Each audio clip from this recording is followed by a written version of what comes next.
ইট পাথরের এই নগর জীবনে প্রকৃতির সান্নিধ্য আর ছোঁয়া পাওয়াটা যেন একদমই অসম্ভব কোনো কিছু। হ্যালো ভিউয়ার্স, আসসালামু আলাইকুম। আজকে আবার একটি ছোট মিনি ব্লগ নিয়ে চলে আসলাম তোমাদের সামনে।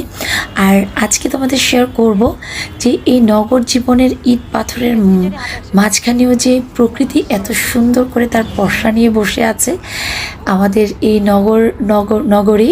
হ্যাঁ ভিউয়ার্স, হয়তোবা তোমরা জায়গাটা অনেকেই চেনো, হয়তোবা অনেকে আবার চেনো না। আর যারা চেনো না তাদেরই আজকে, আর তারা এমন এক প্রকৃতির সান্নিধ্য চাচ্ছে বা ছুটির দিনগুলো সুন্দর একটা ফ্যামিলি নিয়ে সুন্দর সময় কাটাতে চাচ্ছে এমন একটা জায়গা। হ্যাঁ ভিউয়ার্স, আজকে চলে এসে দুই রাজকন্যাকে নিয়ে চন্দ্রিমা উদ্যানে। আর এখানে আসার পর তোমরা শিমুল, পলাশ আর প্রকৃতি তো এত সুন্দর গাছপালা সব মিলিয়ে একটা সুন্দর একটা সময় স্পেন্ড করার মতো একটা জায়গা হচ্ছিল চন্দ্রিমা উদ্যান। আজকে মোটামুটি পুরো বিকেলটা চন্দ্রিমা উদ্যানে দুই মেয়েকে নিয়ে কাটালাম।